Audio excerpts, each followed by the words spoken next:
다 같이 사도신경으로 우리의 신앙을 고백하겠습니다.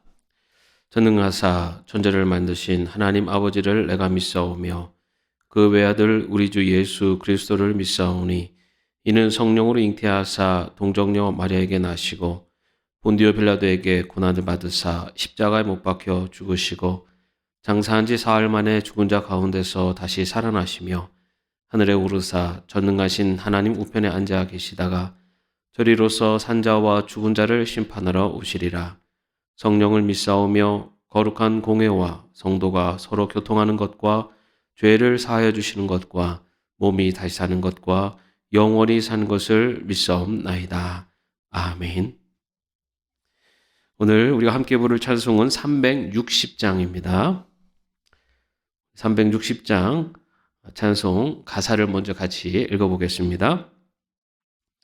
행군 나팔 소리에 주의 호령 났으니 십자가의 군기를 높이 들고 나가세.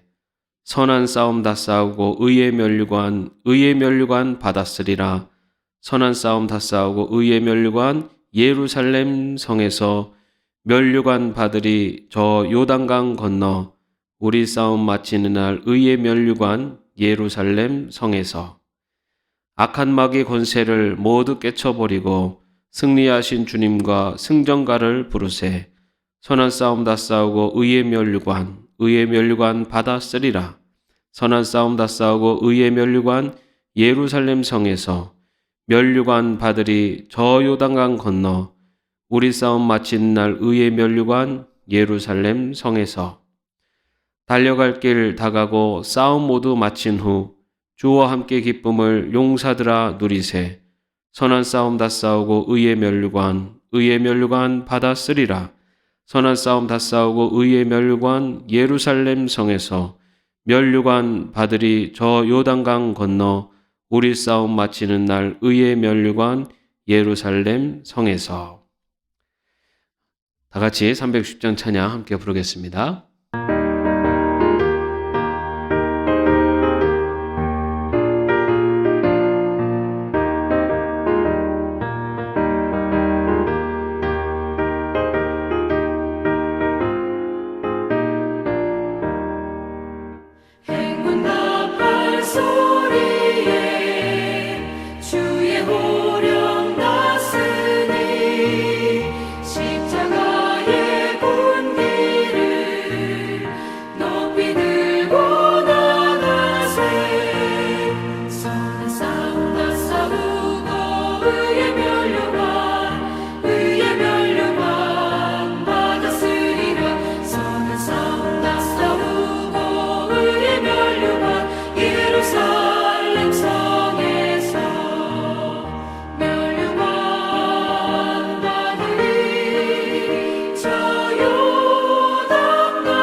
싸우고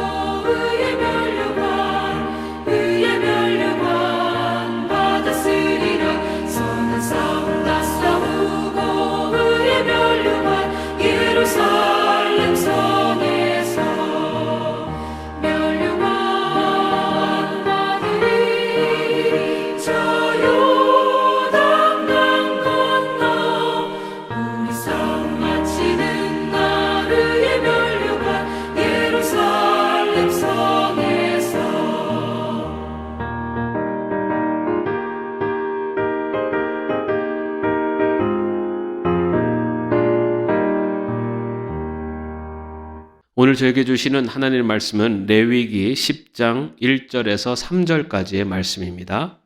레위기 10장 1절에서 3절까지의 말씀을 함께 합독하겠습니다. 아론의 아들 나답과 아비후가 각기 향로를 가져다가 여호와께서 명령하시지 아니하신 다른 불을 담아 여호와 앞에 분향하였더니 불이 여호와 앞에서 나와 그들을 삼킴에 그들이 여호와 앞에서 죽은지라. 모세가 아론에게 이르되 이는 여호와의 말씀이라. 이르시기를 나는 나를 가까이 하는 자 중에서 내 거룩함을 나타나겠고 온 백성 앞에서 내 영광을 나타내리라 하셨느니라. 아론이 잠잠하니. 이 코로나19 오미크론이 갑자기 또 확장되기 시작하면서 요즘 또 급격하게 늘어나는 것 같습니다. 지난 2년을 돌아보면은 코로나19가 이제 감염병이 시작되고 이제 코로나19 감염병이 좀 줄어들고 이제 백신을 맞고 하면서 줄어들게 되면서 또 이제 코로나19 델타라고 하는 변이 바이러스가 나타나게 되었습니다.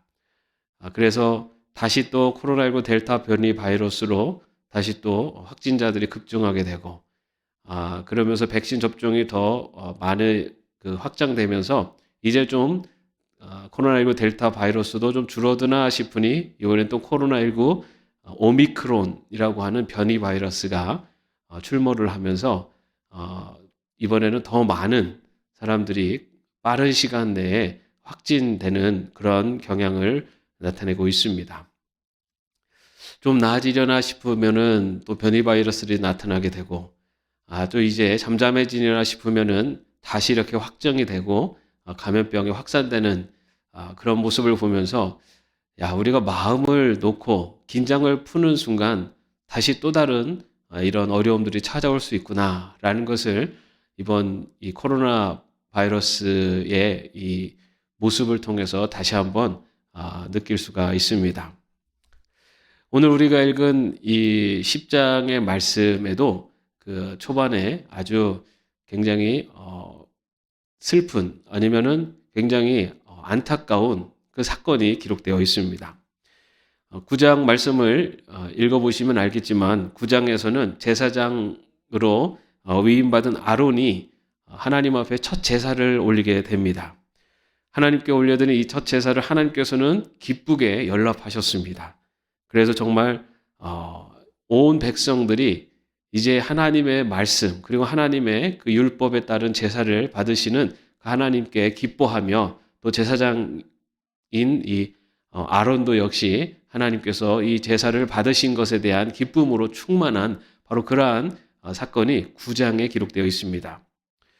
그런데 오늘 이어지는 10장 말씀에 보면은 아론의 아들 나답과 아비후의 그런 아주 안타까운 사건이 바로 기록되어 있습니다. 이 아론의 아들 나답과 아비후도 역시 제사장입니다. 아론 가문의 아들들이었기 때문에 제사장이었는데 그런데 오늘 말씀에 보면은 이 나답과 아비후가 하나님께서 명하지 않은 다른 불로 분향했다라고 기록하고 있습니다. 하나님께서 말씀하시지 않은 하나님께서 지시하지 않은 그런 다른 불을 가지고 하나님 앞에 제사를 하나님 앞에 향을 피워 올렸던 것입니다. 하나님께서는 하나님의 말씀을 어긴 이 나답과 아비후를 심판하셔서 결국 이들이 죽임을 당하게 됩니다. 그런데 여기서 우리가 조금 살펴볼 것은 이 나답과 아비후가 하나님의 말씀을 어긴 그 시점이 언제인가입니다.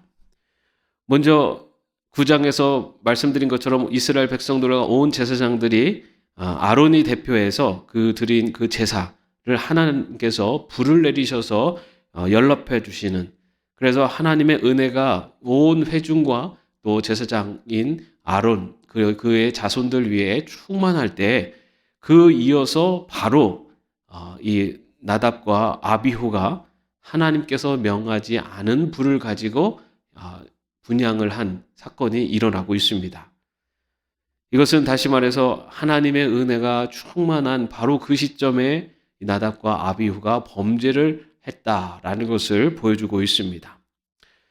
우리는 하나님의 백성으로 이 땅을 살아갈 때 우리의 삶 속에 하나님의 은혜가 충만할 때, 그리고 모든 삶에 평안할 때 우리의 신앙의 자세가 느슨해지기가 쉽습니다.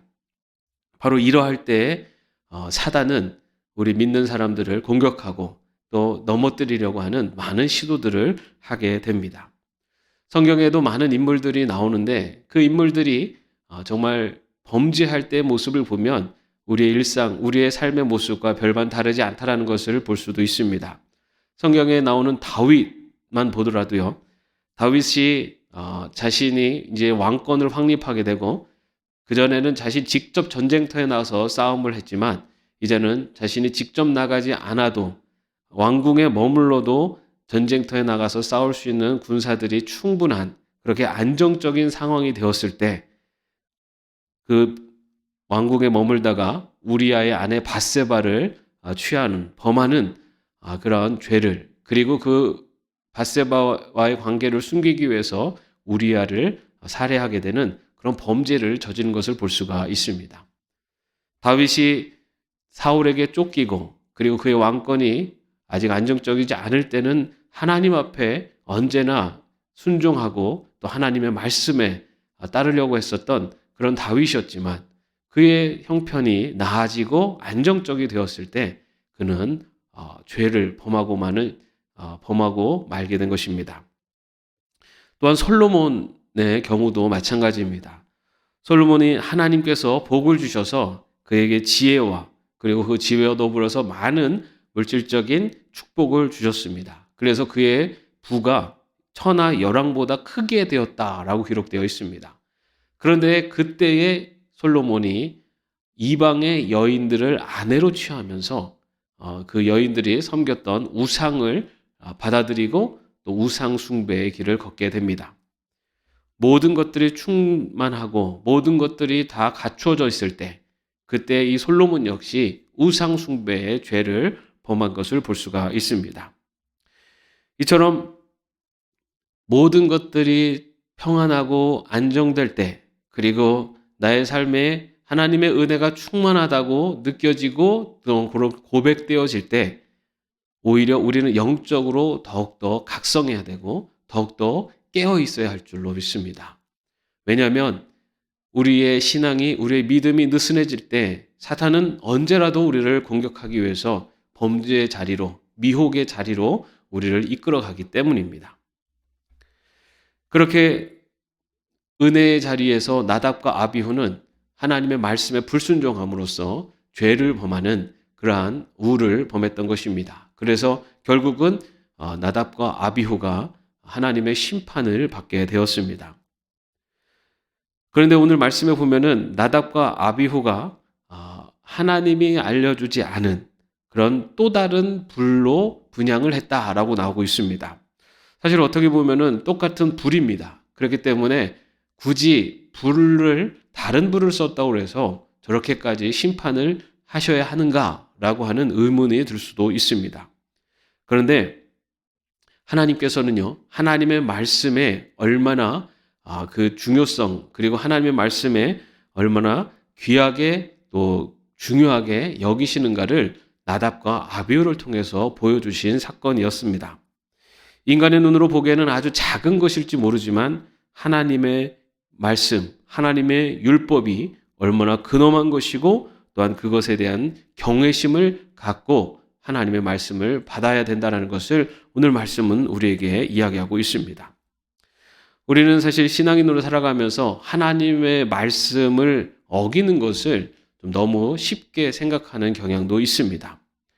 하나님의 말씀에 대한 경외심을 가지고 그 하나님의 말씀에 대한 두렵고 떨리는 마음을 가지고 그 말씀에 순종하기보다는 가볍게 여기면서 하나님의 말씀을 어기는 것에 대한 그 마음의 부담감 없이 하나님의 말씀을 어기는 그러한 모습들이 우리에게 나타날 때도 있습니다. 하나님의 말씀은 성경책에 너무나 많이 기록되어 있습니다. 그런데 우리가 잘 알고 있는 십계명의 말씀만을 살펴보더라도 우리가 얼마나 하나님의 말씀을 그런 경외심을 갖고 두렵고 떨리는 마음으로 우리의 삶 속에 받아들이고 있지 않는지를 알 수가 있습니다. 여러분 십계명 잘 아시는 것처럼 나 외에 다른 신을 내게 두지 말라, 또 너를 위하여 새긴 우상을 만들지 말라, 또 하나님 여호와 이름을 망령되게 말라 라고 하는 것은 오직 하나님을 유일한 신으로, 나의 하나님으로 여겨야 된다라는 말씀입니다. 이것에 대해서는 우리가 사실 누구도 이것을 거부하거나 부정하지 않습니다. 믿는 사람이라면. 그런데 우리는 입술로, 우리의 말로는 이것을 지킨다라고 하지만 우리가 살아가는 삶에서는 때로는 이 십계명의 말씀을 어길 때가 얼마나 많이 있는지 모르겠습니다. 세상을 살아가면서 정말 인생에, 그리고 세상에 중요한 것이 하나님이시라는 고백, 그러나 그 고백과는 달리 세상적인 물질적인 성공과 권력과 그리고 여러 가지 나의 삶을 편안케 해주는, 안위케 해주는 것들을 추구하면서 살아가는 것이 우리들의 모습 가운데 나타납니다. 또한 조금 더 구체적으로 십계명의 말씀 중에 안식일을 기억하여 거룩히 지키라 라고 하는 말씀이 있습니다. 물론 지금 우리가 지키는 이 주일이 안식일과는 다릅니다. 그러나 이 안식일을 거룩히 지키라고 하는 그 말씀의 정신은 하나님께 예배하는, 하나님께 제사하는 바로 그러한 신앙인의 자세를 말씀하고 있습니다. 그렇기 때문에 안식일을 거룩하게 지키라라는 것은 바로 유대인들이 안식일마다 예배를 드리고 제사를 드렸던 것처럼 안식 후에 3일 만에 부활하신 예수님을 예배하는 그 예배를 우리가 또한 철저하게 지키는 것, 거룩하게 지키는 것, 그것이 바로 이 십계명의 네 번째 계명을 지키는 것입니다. 그런데 요즘 코로나19로 인해서 우리는 이 네 번째 계명에 대해서 또 마음이 많이 흐려진 것을 볼 수가 있습니다. 안식일, 다시 말해 예배 주일을 우리가 거룩하게 지키지 않는 그런 모습들이 종종 나타납니다. 이제는 영상 예배도 드릴 수 있고 언제라도 예배를 볼 수가 있기 때문에 꼭 주일이 아니어도 다른 시간 날 때 지키고 주일날은 다른 개인적인 것을 위해서 또 지나가기도 합니다. 그런데 여러분, 우리가 주일을 지키는 것은 십계명을 지키는 것입니다. 십계명은 하나님의 말씀입니다. 하나님께서는 하나님의 말씀에 작은 것도 어긴 자에 대해서 심판하신 것을 볼 수가 있습니다. 이것은 하나님을 심판하시는 무서운 분이기 때문에 그 하나님의 말씀에 대해서 꼭 지켜야 된다라고 협박하는 그런 말씀은 아닙니다. 하나님의 말씀은 작은 것이라도 경외심을 가지고 두렵고 떨리는 마음으로 지키려고 노력하는 그러한 신앙의 자세가 우리에게 필요하다라는 것을 오늘 말씀을 통해서 우리는 볼 수가 있습니다. 그 이외에도 내 부모를 공경하라, 살인하지 말라, 또 간음하지 말라, 도둑질하지 말라, 내 이웃에 대해서 거짓 증언하지 말라, 내 이웃의 짐을 탐내지 말라. 이러한 계명들이 있습니다. 아마 믿는 사람들이 살인하지 말라, 살인하는 그런 경우는 드물 것입니다. 그런데 여러분, 신체적인, 육체적인 살인뿐만 아니라 우리가 말로 하는 것도 살인입니다. 말로 누군가를 비판하고 누군가를 죽이는 그런 독한 말을 내뱉는 것도 역시 살인하지 말라라는 말씀을 지키는 것입니다. 그것뿐만 아니라 요즘은 악성 댓글을 다는 사람들도 많이 있습니다. 이것도 역시 살인하지 말라라고 하는 말씀을 어기는 것입니다. 우리 믿는 사람들은 이 십계명을 지키는 것, 그것이 실제로 사람의 생명을 빼앗는 그 살인을 넘어서서 누군가를 생명을 앗아갈 수 있는 그러한 일들을 범하지 않는 것, 그것이 십계명을 지키는 것입니다. 간음하지 말라.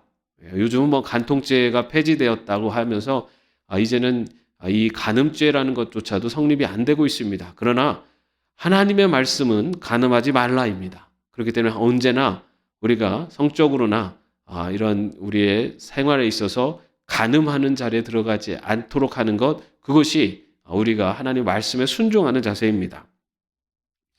간음하지 말라라는 것에 있어서는 또한 온라인으로 이루어지는 성범죄, 또 온라인으로 퍼지는 음란함, 이런 것들 역시도 그런 것들을 멀리하는 것이 바로 계명을 지키는 것입니다. 도둑질하지 말라, 거짓말하지 말고 또 내 이웃의 집의 것을 탐내지 말라. 이런 모든 것들 하나하나 하나님의 말씀이고 하나님의 계명입니다.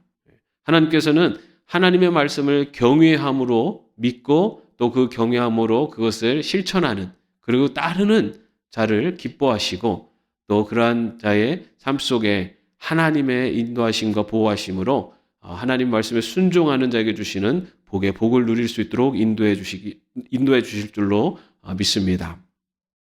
여러분, 우리가 살아가는 삶의 형편이 어렵고 힘들수록 오히려 더 하나님 말씀 앞에 온전히 서려고 더 노력하고 그 말씀을 지키려고 더 힘쓰는 것이 우리 믿는 자들이 취해야 되는 신앙의 자세인 줄로 믿습니다.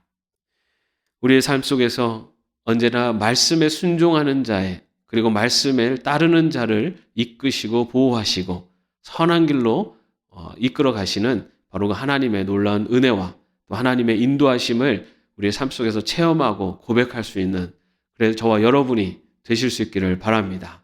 하나님의 말씀을 경외함으로 하나님의 말씀을 두렵고 떨리는 마음으로 그 말씀에 순종하고 따라가는 저와 여러분의 삶이 되기를 주님의 이름으로 축원합니다. 기도하겠습니다. 하나님, 우리들이 살아가는 걸음걸음 하나님 함께하여 주셔서 하나님의 말씀에 순종하고 하나님의 말씀을 따르기에 더욱더 노력하고 더욱더 주의 말씀을 따르기에 더욱더 힘쓰는 저희들 될 수 있도록 인도하여 주옵소서.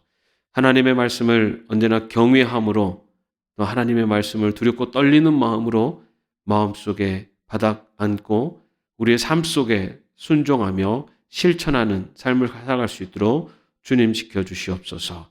주님, 저희들은 너무나 세상적인 어려움 속에 또한 세상적인 유혹 속에 넘어질 때가 많습니다.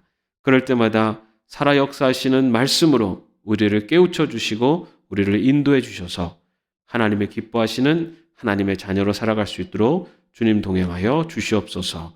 예수 그리스도의 이름으로 기도합니다. 아멘. 하늘에 계신 우리 아버지여, 이름이 거룩히 여김을 받으시오며 나라의 마옵시며 뜻이 하늘에서 이룬 것 같이 땅에서도 이루어지이다. 오늘날 우리에게 일용할 양식을 주옵시고 우리가 우리에게 죄진 자를 사하여 준 것 같이 우리의 죄를 사하여 주옵시고 우리를 시험에 들게 하지 마옵시고 다만 악에서 구하옵소서. 대개 나라와 권세와 영광이 아버지께 영원히 있사옵나이다. 아멘.